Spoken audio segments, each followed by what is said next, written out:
What's going on, everybody? This is Alex KGB. So today we're going to talk about Bethesda PAX East 2019 event and specifically about Fallout 76 news. Now I will be just saying some highlights, but definitely I can't fit everything in the video. So if you want to understand the full scale of input that Bethesda has in Fallout 76, please go into the video description. I will provide the link for their Twitch session that it was talking about Fallout 76 upcoming news and updates. So the first thing is Fallout 76 is here to stay, and Bethesda has huge plans for Fallout 76 to become flagship, great as World of Warcraft at some point. Now, a lot of people were skeptical in the beginning and were saying that Fallout 76 is a cash grab, but that's not the case.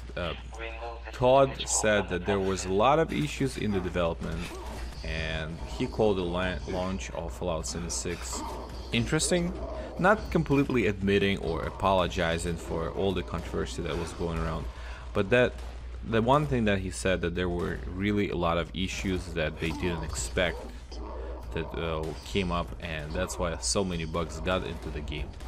But by the releasing product that was not really ready, they kept on working on it, and they kept their promise and making it better and better and better.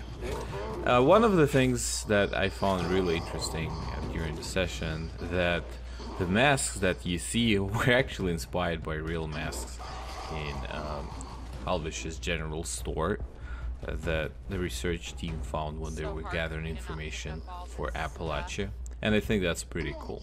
One more thing that we learned, that Bethesda is following up on community feedback, and it's pretty obvious. A lot of things that community asked for are being changed, and the game is becoming even better, and it's actually like a direct communication. So if you have a great idea and you put it out there, you can actually impact the way the game is being built right now.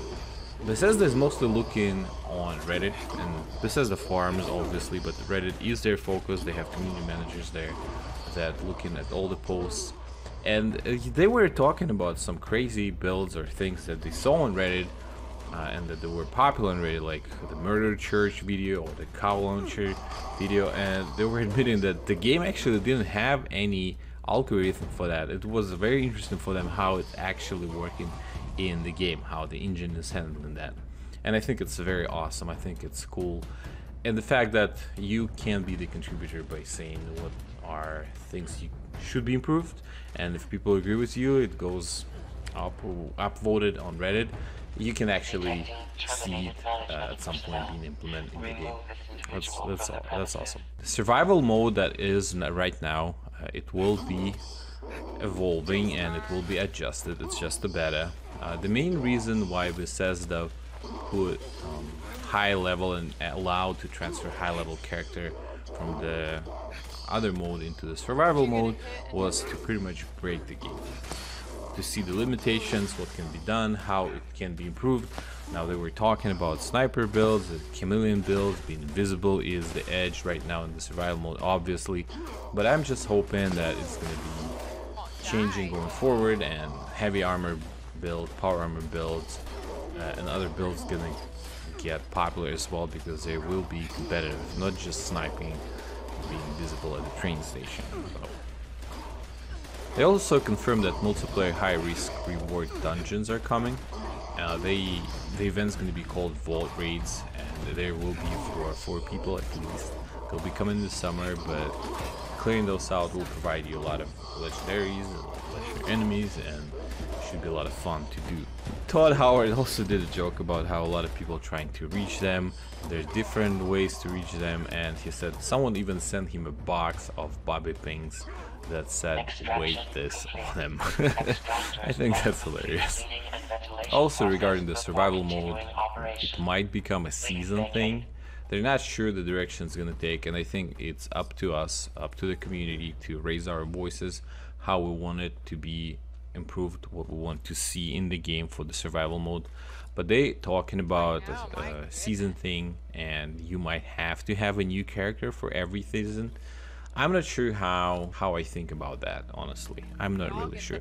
I think it should be separate from the adventure mode, obviously, but I'm not sure if you want a new character every season maybe it should be just some legendaries or some other high quality rewards that can be shared. Either you can build or craft either in survival mode or in the adventure mode to keep people interested in the survival mode.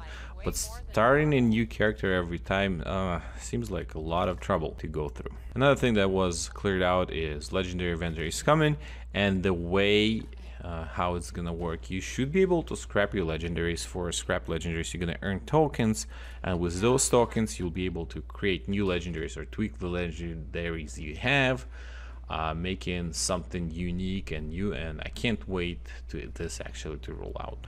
And PAX aside, the renaming of the legendary items is coming. It was mentioned in one of the Inside the Vault editions, but overall this isn't a good example. That's one of the features that people requested, and it's being done in the game. They also talked a little bit about modders in the mods community, and Todd really wants it to happen, but there's really no certain date yet. But I think as soon as Fallout 76 will have the mods in it, it's gonna be huge. It's gonna be really big. Now, regarding the future of Fallout, they also showed the roadmap. They talked about what features are coming, what should we expect, and what DLCs will have. But they kind of slipped something there. So they were talking that the Wastelanders that comes in the autumn is one of the most ambitious DLCs for Fallout 76. So we might actually see some human NPCs, and there will be a continuation of the story. So we might actually find the Overseer being alive and continue with the main quest, which is awesome. And the developers also talked about how they can't complete everything, but they have a lot of things on their mind that they should be able to do at some point. One of them was like camps that could stay on the server when people log out, in order to kind of create different environments for each server. So you might be out of the server, but your camp stays, and I'm not sure how it's gonna affect you when you relog in. Probably not at all. It's just gonna rebuild everything new, but when you log out, your camp just gonna stay there for someone to find, and I also think it's pretty cool. They're also talking about camp decorations, improving the building of the camps, and everything else involving the crafting and building part of Fallout 76.